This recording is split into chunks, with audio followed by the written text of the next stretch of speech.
Let me introduce you to Brick Chunk, my chunk-locked Ironman whose journey begins in Lumbridge. The goal Brick Chunk is set to achieve is to unlock chunks throughout the map of Gillinor by completing challenges and achieving gear within unlocked chunks to unlock new challenges and obstacles. We will slowly work through these challenges to achieve our best items and gear to take on endgame content. What's going on? Welcome to episode 8 of Brick Chunk. Last episode, we were able to acquire a couple more current best and slot items, followed by another new skill to train, which was runecrafting. After getting our runecrafting requirement of 23, we turned our focus towards smithing to achieve our best and slot axe.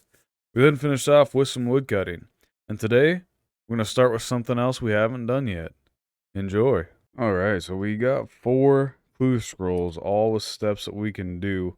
And that is a guaranteed casket. So, we're going to go ahead and start juggling these, and we'll see when we get a casket. I was able to juggle all 4 of them clue scrolls and get our first easy casket, and I also have 5 beginner caskets ready to be opened. So let's go ahead and open them.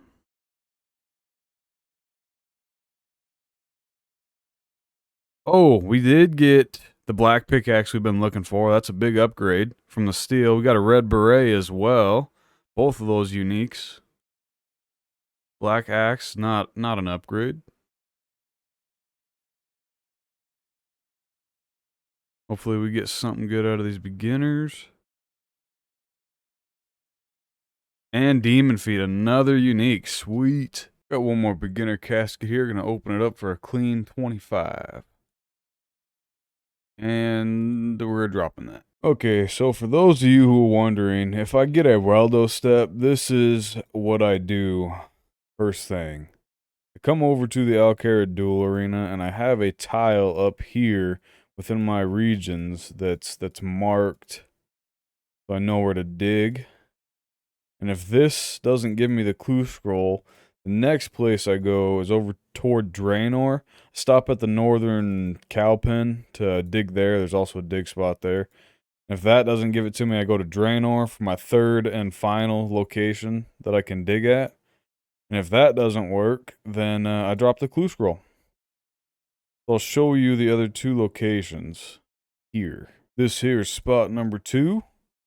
Nothing interesting happened, so I move on to my next location, which I'll show you there too. Oh, very nice. Just finished a pinball random for 5 cut rubies. And this here is another location of the Reldo. Nothing interesting happens. So I do have 1 location left. It's right behind Draenor Manor.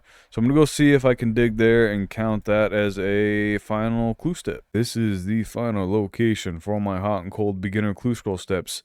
Let's see if it is a casket. Oh, clue scroll. Okay. But I do have an 80% chance of completing these clue scrolls with my hot and cold. And I did just get a back-to-back Reldo, so I have to backstep to those other 3 locations. The last location that I can't access is on top of White Wolf, or excuse me, the Ice Mountain next to the Dwarven Mine. That is the only one I cannot access. So an 80% success rate is pretty good on these beginners. It just takes a lot of walking. Okay, I did complete that clue scroll. It ended up ending in the Cowpen north of Lumbridge Castle. So back to the Dark Wizards. We'll open these every 5 caskets since we are at 25, and it's just nice to do it in 5 increments, I think. It's very, very appealing to the eye. Finally got some cosmic runes, but we are going to stay here a little bit longer because I need about 8, not 2. So I still need 3 more cosmic rune drops, and I've killed about 200 something as of now for these 2 cosmic rune drops. So it's a pretty rare drop, 1 in 128, but I'm not getting them. Here's another stack of 5 caskets. Let's go ahead and open these. Steel battle axe. Steel longsword. Runes, that's decent. Black two-hander, that is pretty rare, but pretty useless. And a steel plate body. At least we got some arrows out of there. Okay, so this is a bit awkward. I was still at the Dark Wizards, trying to get more cosmic runes. And an imp went by and I attacked him. He came into the Varrock bar here, and I just spread his ashes, getting me 34 prayer. That's incredible reflexes. More importantly, 850 total level, which means we have another chunk that we can roll. Here is our map overlay. Chunks that we'd be wanting to unlock at this point would be Port Sarim to unlock bait fishing and fly fishing. A barbarian village wouldn't be too bad. Give us another step for easy clue scrolls as well as beginners. Ice Mountain would be a big one. It'd get us closer to a pickaxe upgrade as well as our Slayer task of Ice Fiends.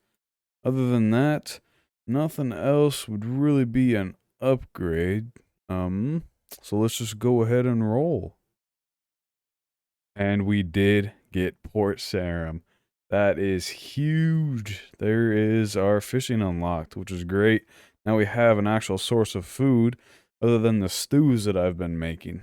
Okay, and here is a nice little milestone to my Dark Wizards, because this Dark Wizard here will make 2,000 Dark Wizards slain.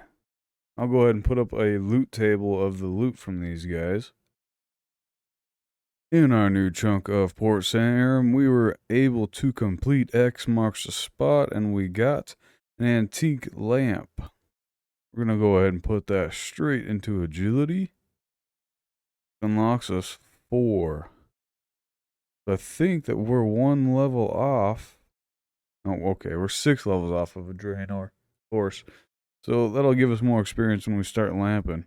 We're going to go ahead and go take a look in these shops over here. And we don't have Herblore unlocked at the moment, but we are going to go ahead and buy some of these packs here so that when we do get Herblore unlocked, we can instantly start training it, because we have quite a bit of Guams in the bank. Let's head over to that fishing shop. Alright, so we did buy one of all of the fishing supplies. We have a small fishing net. We only need about 20 fishing bait to get to 20 fishing that we can, I'm going to go ahead and buy some of these, so that we can fly fish or trout. We're going to go ahead and get some more feathers here. I have quite a bit of money from Giant's Foundry, so buying feathers is no problem at all. And we're going to go ahead and take a look at the other shops and things in this area. Okay, in the food store here, we have quite a few things that are helpful. We have red berries for red berry pies or dyes, if we need either of those. We have tomatoes that we use for quite a bit of payment methods on farming supplies. We also have the chocolate bar, which we can use for chocolate cakes, so we'll have to get our cooking up for that. Pots of flour for pizza bases or pies or bread dough.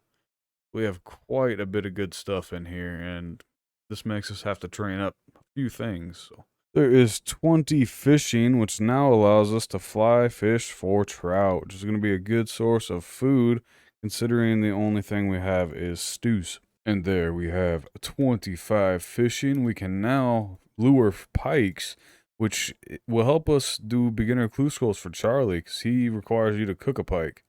That'll be nice.